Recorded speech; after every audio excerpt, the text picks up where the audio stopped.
안녕하세요. 오늘도 사연사롱을 찾아주셔서 감사합니다. 40대 중반 여성입니다. 저는 무척이나 가난한 집안에서 태어났어요. 고작 결핵주사 한 대 맞을 돈이 없어서 친정아버지는 젊은 나이에 너무도 허망하게 세상을 떠났고, 졸지에 젊은 과부가 된 친정어머니는 겨울이면 메밀묵과 찹쌀떡을, 여름에는 두부 리어카를 끌고 행상을 돌아다니면서 참 억척스럽게도 사셨죠.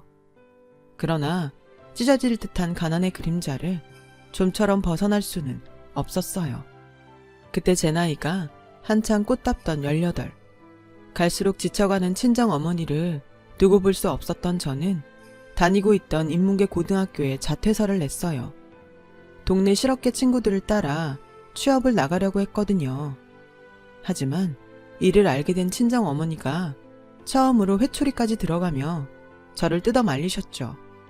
엄마, 그러지 말고 내 얘기를 좀 들어봐요. 응? 무슨 얘기? 공부를 그만두고 공장에 취직한다는 얘기에? 아니면 미용실 허드렛 일을 나가겠다는 얘기에? 우리 집 사정에 어쩔 수 없잖아. 나라도 얼른 취업해서 살림에 보태야죠. 시끄러. 회초리 맞기 싫으면 내일 등교하자마자 자퇴서부터 돌려받아서 찢어버려. 아니다. 엄마랑 선생님 댁으로 찾아가자. 지금 당장. 제발요. 추울 때 추운 데서 일하고 더울 때 더운 데서 고생하는 엄마 모습 지켜보는 딸 자식 입장이 얼마나 고역인데. 그리고 공부야. 검정고시를 보든 아님 야간학교를 다니든 일단 취업해서 자리 잡은 다음에 다시 할 수 있는 거잖아요. 잔말 말고 학교 계속 다녀. 꼭 공부 열심히 한다고 해서 훌륭한 사람이 되는 것도 아닌데 뭐. 그래, 그건 네 말이 맞아. 공부 열심히 해봤자 개차반으로 사는 사람이야 세상에 널렸지. 하지만 지금 엄마가 너한테 해줄 수 있는 최선이 공부밖에 없어서 그래. 못 먹이고 못 입히는 주제에 가르치는 일까지 소홀하게 해버리면 내 가난이 정말 나의 죄가 되어버릴까봐 그게 겁나서 그래. 무슨 말을 그렇게 해요. 가난이 어떻게 죄야. 지금까지는 내 엿보이고 팔자라도 죄까지는 아니었지. 근데 만약 최소한의 부모 도리마저 져버린다면, 그래서 내 엿보와 팔자를 자식한테 되물림한다면 그때는 죄가 되는 거야. 가난을 딸에게 물려준 죄인. 엄마는 우리 딸 믿어. 이겨낼 수 있을 거야.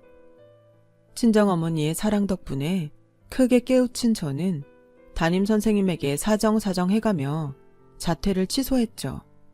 이후로는 가난한 팔자 따위를 한 번도 탓하지 않으며 굳세고 긍정적인 태도로 살아왔어요.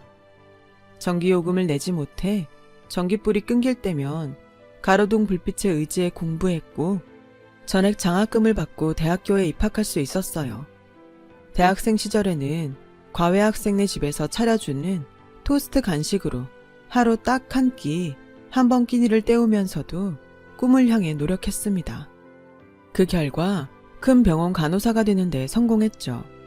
그런 제 삶의 태도는 번듯한 중산층 사모님인 시모가 양가의 경제적 차이를 걱정하며 결혼을 반대할 때도 굴하지 않았어요. 오히려 당당할 수 있게 만들어 주었죠. 제가 짊어진 가난은 살면서 극복해 보이겠다고요. 그리고 저희 말 그대로를 증명해 내었어요. 사글세 단칸방에서 시작한 신혼집을 불과 몇 년 만에 전세 신축 아파트로 옮기면서 말이죠. 하지만 시모에게 저는 여전히 가난해서 못마땅한 며느리인 모양이었어요. 저희 부부가 아파트로 이사하던 날 굳이 찾아와 이러더라고요. 너희 그동안 굶고 살았니? 네? 의사도 아니고 간호사 벌이야 세상 뻔한데 집을 너무 빨리 늘리는 게 아닌가 싶어서. 일반적으로는 둘 중 하나밖에 없잖니. 주택복권을 맞았다던가 아님 귀한 남의 집 아들내미 굶겨가면서 둘이 억척스럽게 모았거나. 둘이 억척스럽게 모은 건 맞아요. 근데 아범 굶기지는 않았으니까 걱정 마세요. 설마 하니 가난이 얼마나 서러운지 제일 잘 아는 제가 남편 먹고 입히는 일에 소홀할 리가 없잖아요. 하기사 밑바닥 인생들이야 원체 독한 구석이 있다고들 하니까는 그렇다고 너무 마음 놓지는 말고 성에 안 차는 며느리라는 건 조금도 달라지지 않았으니까. 난 이만 가볼 테니 주말에 시댁 한번 들리려무나. 요즘 아침나절로 볕이 포근하니 좋은 것이 묵은 이불 빨래랑 대청소랑 좀 해줘야겠어. 가구랑 싹 드러내고 청소해야 하니 준비 단단히 해서 오고. 그런 대접을 받아가면서도 시모를 가장 잘 챙기는 사람은 참 역설적이게도 맏며느리인 저였어요. 젊어서부터 과부가 되었다는 시모를 볼 때마다 똑같이 일찍 과부가 된 친정엄마의 모습이 겹쳐 보였거든요. 그 외로움을 누구보다 잘 알고 있기에 시모의 곁을 보살피기 위해 부단히 노력했어요. 집안도 좋고 서울대 나온 학벌도 좋고 돈도 잘 벌고 사회적으로 인정도 받는 직업을 가진 잘난 작은 동서가 시모를 고리타분한 옛날 사람 취급하며 홀대할 때도 오히려 상대적으로 가난한 제가 시댁의 경조사며 살림살이며 시모 용돈까지 빠짐없이 잘 챙겼어요. 시부모도 부모이니 자식으로서의 사랑과 정을 당연히 베풀어야 한다는 마음가짐 하나로 말이죠. 친정어머니가 고등학교를 자퇴하려던 저를 부모 자식 간의 사랑으로 바로잡아 주셨던 것처럼 말이에요. 하지만 제가 아무리 시댁과 시모에게 사랑과 정을 베풀어 봤자 저를 얕잡아 보는 시모의 행동과 정 한 번 주지 않는 태도는 달라지지 않았어요. 동서만을 감싸고 돌 뿐이었죠. 제 잘난 맛에 취해 사는 동서에게는 행여 손에 물이라도 한 방울 묻을까 애지중지 아끼면서도 가난하지만 시모와 시댁에게 정성을 다했던 저한테는 늘 허드렛일 살림꾼 취급만이 돌아왔거든요. 집안 좋은 동서의 아들 돌잔치는 동서가 부탁 안 했는데도 직접 나서서 휘황찬란하게 마련해주며 아부를 그렇게 떨어댔으면서 제 아들 돌잔치 때는 그 흔한 돌반지는커녕 빈손으로 덜렁 나타나가지고서는 심지어 부조금 한 푼 내지도 않으면서 한다는 소리가 글쎄. 내 쪽 손님들은 초대하지 않았으니 너무 서운하게 생각하지는 말거라.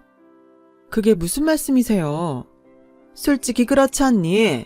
네 시댁이 동선회처럼 뻑적지근한 부잣집은 아니어도 나름 사회적 체면이라는 게 있는 집안인데 사회 지도층은커녕 밑바닥 인생들만 앉아있는 자리를 장손 돌잔치랍시고 우리 쪽 귀한 손님들을 모실 수는 없는 일 아니냐고. 저기요 어머님, 이건 너무 지나친 행동 아닌가요? 아무리 가난한 며느리가 싫다고 해도 엄연히 어머님 손자고 핏줄이에요. 이 집안 대의일 장손이라고요. 그런 장손 돌잔치를 축하해줘도 모자랄 마당에 밑바닥 인생들이라뇨. 왜? 내가 어디 틀린 말이라도 했다던? 물론 동선회처럼 판검사니 사장이니 하는 손님들을 모시진 못했어도 저희 쪽 손님들 하나하나 다들 소중한 지인이세요. 제가 근무하는 병원 직원들이랑 의사쌤 분들도 많이 와주셨고요. 그래 봤자 꼴랑 한둘이겠지. 동네 쬐끄만 병원 의사들이래 봤자 딱히 잘난 양반들도 아닐 테고. 제가 어디 병원 근무하는지 정말 모르세요? 며느리한테 어쩜 그렇게 관심이 없을 수가 있어요? 아, 한의원이었던 모양이구나. 동네 쬐끄만 양빵병원이 아니라 대학병원입니다. 제가 졸업한 대학교 병원. 네가 대학도 나왔었니? 어머님, 이게 누구 앞이라고 목소리를 높여. 내 입장에서는 당연히 고졸이라고 생각할 수밖에 없는 걸. 지나가는 사람들 아무나 붙잡고 물어봐라. 너희 친정 사는 모습 보여준 다음에 딸 자식이 대학까지 나올 수 있는 환경 같으냐고. 대번에 고등학교 검정고시라도 붙었으면 다행이라는 소리 나오지. 됐네요. 제가 무슨 말을 더 할까요? 아니, 얘기 나온 김에 한마디만 더 해야겠다. 넌 어떻게 된 애가 그렇게 두서가 없어. 대학병원 의사쌤들도 많이 오는 자리면 미리 언지를 줬어야지. 미리 얘기했으면요. 그럼 혹시 또 알아? 나 아는 지인 사모님들 쫙 모셔다 놓고 대학병원 의사쌤들이랑 중매라도 서줄지. 그럼 겸사겸사 자리도 빛내주고 얼마나 좋아? 네, 그러시겠죠 뭐. 식사 마저 하세요. 음식 식으면 맛 없습니다. 이처럼 노골적인 무시와 외면, 그리고 동서와의 차별 속에서도 제가 버틸 수 있었던 건 사랑꾼 남편이 있었던 덕분이에요. 남편은 친자식보다 낫다 싶을 만큼 시댁과 시모에게 정과 사랑을 베푸는 저를 늘 고마워했고, 그래서 제가 시댁에 잘하는 만큼 남편도 저희 친정 어머니를 극진하게 대해주었거든요. 또 제가 시모의 행동에 상처받을 때면 바람을 쐬어주며 다독여주고, 한편으로는 저 대신 시모와 맞서주기도 했어요. 그런 남편의 사랑이 얼마나 든든한 방패가 되어주었냐면요. 그런 시모조차 단 한 번도 이혼하라는 말만큼은 절대 입 밖으로 낼 수 없을 정도였어요. 덕분에 저는 시모와의 위태로운 관계를 어렵사리 유지할 수 있었고, 남편과의 사랑도 이어갈 수 있었죠. 그러던 어느 날 천년만년 건강할 줄로만 알았던 친정어머니가 덜컥 백혈병에 걸리면서 상황이 복잡하게 돌아가기 시작했어요. 어느덧 연차가 꽤 쌓인 베테랑 간호사인 저는 남편과 상의한 끝에 신혼집 전세 아파트를 처분하고 친정으로 들어가기로 했어요. 친정 어머니의 곁에 머물면서 간병과 치료에 힘쓰기 위해서였죠. 하지만 시모가 저희 부부와 친정의 합가를 결사 반대하고 나서더라고요. 너희가 사돈댁으로 들어가 버리면 외로운 과부인 나와 시댁은 앞으로 누가 모신다던? 너무 걱정은 마세요. 친정엄마가 백혈병을 극복할 때까지만 머물 예정이거든요. 그동안은 사부인 치료받는 동안 시댁 빨래며 아침 저녁 국이니 반찬이며 그걸 다 해다 바칠 사람이 세상 누가 있다고. 그것도 걱정 마세요. 친정에 들어가 살더라도 어머님이랑 시댁 챙기는 건 지금처럼 똑같이 전혀 소홀하지 않게 최선을 다할 테니까요. 병간호를 꼭 해야겠니? 굳이 출가 외인인 딸 자식도 모자라 남의 집 귀한 아들내미까지 사돈댁에 앉혀놓고. 생각을 한번 해보세요. 작고 사소한 병이라면 저희도 이렇게까지 하지는 않겠죠. 하지만 백혈병이잖아요. 하루아침에 생사가 갈릴 수 있는 위험한 병인데다가 항암 치료는 저리 가라 할 정도로 힘든 과정인데, 명색이 베테랑 간호사 딸 자식인 제가 홀어머니를 돌보는 건 당연한 일이잖아요. 꼴에 말은 잘해요 아주. 누가 들으면 대단한 의사 선생님이라도 되는 줄 알겠다 얘. 물론 의사도 중요하고 훌륭한 직업이지만 간호사도 환자에게는 꼭 필요한 사람이에요. 그러니까 제발 무시 좀 그만하세요. 그렇다니? 그럼 이참에 사돈댁 말고 시댁에 아주 들어와 사는 건 어때? 네? 나도 얼마 전에 병원에서 아주 충격적인 진단을 받았단다. 글쎄 내가 말이다. 류마티스 관절염 초기라더구나. 의사가 아니더라도 류마티스 관절염 정도는 알아들을 수 있지? 팔다리가 자꾸 쑤셔가지고는 거동이 불편해요. 그러니 이참에 시댁에 들어와 살면서 이 CME를 좀 간호해다오. 제발 억지 좀 그만 부리세요. 친엄마고 시어머니고를 다 떠나서 관절염보다는 백혈병 쪽이 훨씬 급하고 심각한 병이잖아요. 코웃음치기는 CME가 고분고분 조용히 말하니까 만만하게 배는 모양인데 나 지금 농담 따먹게 하자는 거 아니다. 되바라지 며느리한테 경고하는 거지. 어머님, 2번 경고하지 않을 테니 똑똑히 챙겨들어. 내 말 무시하고 사돈댁이랑 합가한다면 그날로 넌 닭 쫓던 개 지붕 쳐다보는 꼬라지 되는 거야. 내 재산 단 한 푼도 너에게 상속하지 않을 생각이니 말이다. 아직도 제가 재산이랑 유산 보고 아범한테 접근했다고 생각하세요? 그만 일어서마. 내 할 말은 다 했으니. 시모는 그렇게 제 할 말만 다 해놓고는 자리를 떴고, 황당한 저와 남편은 이후로 며칠 동안 시모를 설득하기 위해 노력했어요. 친정 엄마를 꼭 곁에서 보살피고 싶다고요. 그러나 시모는 입만 열었다 하면 류마티스 관절염 핑계가 그치지를 않았죠. 툭하면 유산 얘기를 하더군요. 저는 단연코 시댁의 재산과 유산에는 단 한 푼어치조차 관심도 없었는데 말이죠. 그런 답없는 실랑이가 거듭된 끝에 저희 부부는 결국 시모가 도저히 설득 불가능한 사람이라는 걸 깨달았어요. 그래서 시모 설득하기를 포기하는 대신 손 아래 동서내외를 찾아갔죠. 저희 부부는 동서내외에게 당분간 시모를 잘 챙겨달라고 부탁했어요. 따지고 보면 썩 무리한 부탁까지도 아니었다고 생각해요. 한 달에 2번 시댁에 들러 시모와 저녁을 함께 먹어달라는 말을 전했을 뿐이니까요. 그런데 평소 시모를 거들떠 보지도 않던 잘난 동서내외는 대뜸 쌍심지를 켜고 소리를 박박 질러대더라고요. 지금 이거 무슨 상황인가요?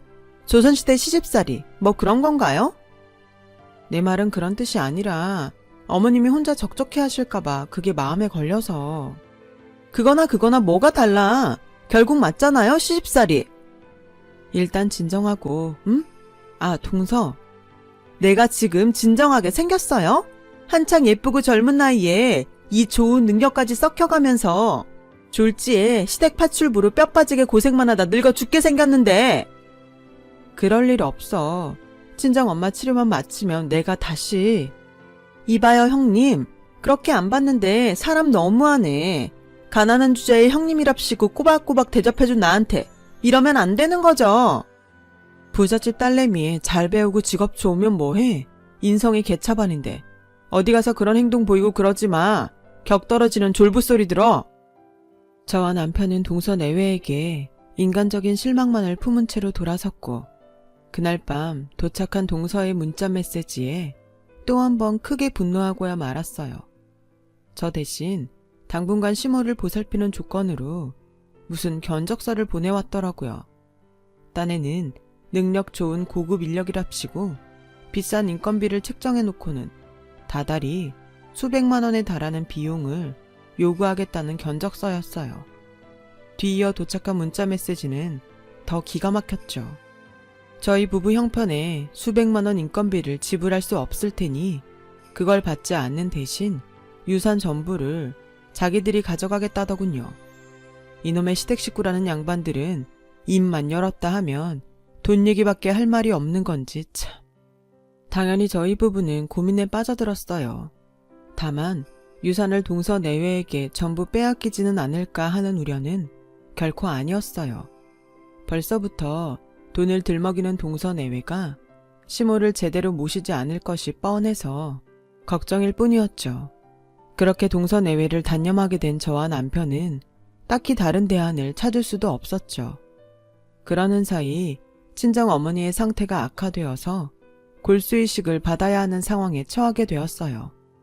당장 급하게 골수를 이식해줄 사람이라고는 세상에 하나 남은 혈육인 저밖에는 없는 상황이었죠. 이에 저희 부부는 시모의 결사 반대를 무릅쓰고 친정과의 합가를 했어요. 친정 어머니를 곁에서 보살피며 간호할 겸 골수를 이식해줄 저의 건강을 마음 편한 친정에서 머물면서 관리도 잘 할 겸 해서요. 합가 결정으로부터 며칠 지나지 않아서 이삿날이 닥쳐왔고 저희 부부의 눈앞에는 아주 뜻밖의 상황이 펼쳐졌어요.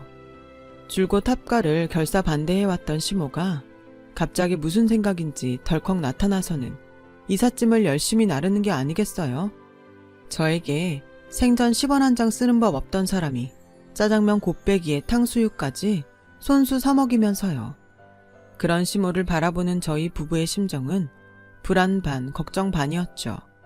그렇게 잠시 후 정든 전세 아파트를 떠난 이삿짐 트럭이 멈춰서는 순간 저희 부부는 그야말로 아연질색하고야 말았어요. 뭔가 착오가 있는 모양인데요, 기사님. 저희가 갈 이삿짐은 여기가 아니라. 엥? 바뀐 주소가 여기 맞을 텐데. 바꾸다뇨, 누가요? 아까 시어머니라는 사람이 그러더라고요. 이사갈 주소를 잘못 전달했으니 이쪽으로 가면 된다고요. 언제요? 점심 잡수실 때 왜 있잖아요, 짜장이랑 탕수육. 그곳은 원래 목적지였던 친정집이 아닌 시댁이었어요. 전부 시모의 수작이었죠. 일단 저희의 이삿짐부터 시댁에 억지로 들여놓은 뒤에 이삿짐을 인질 삼아 합가 반대를 이어갈 작정인 모양이었어요. 그리고 역시나 시모가 미리 준비해둔 인부들이 우르르 달려들어 이삿짐을 시댁 안으로 옮기려 하더라고요. 시모의 술수에 당할 수 없었던 남편이 인부들을 필사적으로 막아서는 사이 저는 시모에게 달려가 따졌어요. 이게 대체 무슨 짓이죠?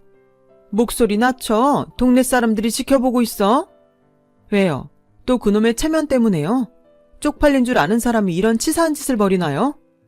그러게 진즉 내 말을 순순히 들었더라면 이런 사달까지 안 왔겠니? 어머님 신보가 고약해서는 아니고요. 퇴발하진 말투하고는 하긴 방금 그 말투가 너 같은 하층민에게는 딱 어울리는 말투이긴 하구나. 이봐요. 도대체 왜 이렇게까지 하세요? 일단 짐부터 집에 들여다 놓고 천천히 얘기하자꾸나. 나도 뭐 공짜로 들어와 살라는 거 아니라니까는. 아니요. 그렇게는 못하겠는데요. 이대로 트럭 돌려서 친정으로 들어가야겠는데요. 대학까지 나왔다는 것이 이렇게 무식해가지고서는 옛말에 이런 말이 있다. 인명은 제천이라. 사람이 죽고 사는 문제는 어디까지나 하늘에 달린 일이란 뜻이야. 죽을 사람은 어차피 죽게 되어 있어. 죽는다니? 죽긴 누가 죽어?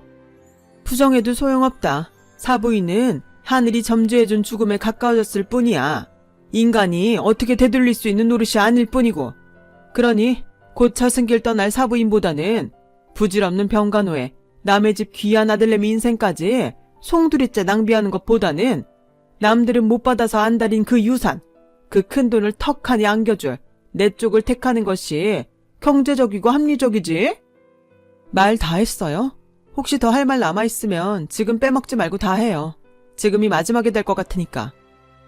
사부인 장례식은 너가 아들내미 돌 때랑은 다르게 섭섭지 않도록 잘 챙길 테니 허물과도 같은 핏줄의 인연일랑 그걸로 만족하며 끊어내거라. 글쎄요.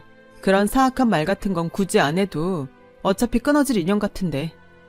그래, 잘 생각했다. 어여 짐부터 들여놓자꾸나. 정리하고 저녁 차려 먹고 하려면 시간이 빠듯해. 끊어지는 건 당신과 우리의 인연이겠죠. 유산 준다니까! 아니, 우린 이대로 이삿짐 돌려서 친정으로 갑니다. 가서 친정엄마 백혈병 반드시 고쳐놓을 거예요. 우리 엄마 멀쩡히 완치될 거라고요. 그리고 그놈의 유산 따위 처음부터 관심도 없었고 받을 필요도 없어. 우리는 억만금을 줘도 살 수 없는 가족의 사랑 속에서 행복하게 살 거니까. 과연 그럴까? 지긋지긋한 가난 속에서도 끝까지 화목할 수 있을까? 두고 보죠. 이번에도 또 보여드릴게요. 사글세 단칸방에서 전세 신축 아파트로 옮기던 때처럼 말이에요. 저희 부부는 시모와의 인연을 끊었어요. 이삿짐을 친정으로 옮기며 다짐했고요. 가난하고 부자의 고를 떠나서 시모처럼 가족이고 나발이고 없는 추악한 사람이 되지는 말자고. 그로부터 몇 년 뒤 저희 골수 이식과 헌신적인 간호 덕분에 친정 어머니의 백혈병이 완치 판정을 받던 무렵 친정 어머니가 건강을 회복하기까지 친정에 몇 달 더 머물기로 결정한 저희 부부에게 뜻밖의 소식이 하나 전해졌어요. 의절한 시모가 위암으로 투병 중이라는 소식이었죠. 다행히도 위암은 치료하기에 가장 용이한 암이었지만 시모의 사정은 나름 되게 딱하더라고요. 시모가 하나 남은 자식인 동서내외에게 간병을 부탁했지만 동서내외는 간병 조건으로 유산 전부를 자신들에게 미리 넘길 것을 시모에게 요구했고 시모의 생명을 인질 삼아 유산을 요구하는 동서내외에게 실망한 시모가 상속을 거부하자 동서내외가 그날로 시모와의 연락을 끊어버린 상황이더라고요. 돈 타령하는 부모에 돈 타령하는 자식인 셈이었죠. 소식을 접한 저희 부부는 갈등에 빠졌어요. 물론 의지할 가족 하나 없이 외롭게 암투병 중인 시모를 향한 동정은 아니었어요. 시모로부터 받았던 마음의 상처가 너무 큰 탓에 쉽사리 용서할 수는 없었거든요. 다만 저희 부부를 고민하게 만든 건 뜻밖에도 막 백혈병을 극복한 참인 친정 어머니였어요. 무슨 소리야. 시모 암투병을 보살펴주라니. 엄마는 화도 안 나? 밉지도 않아요? 그 사람이 엄마를 두고 곧 죽을 사람이라며 얼마나 험한 저주들을 퍼부었는데. 그 양반의 과거 행동은 나 또한 용서할 수 없단다.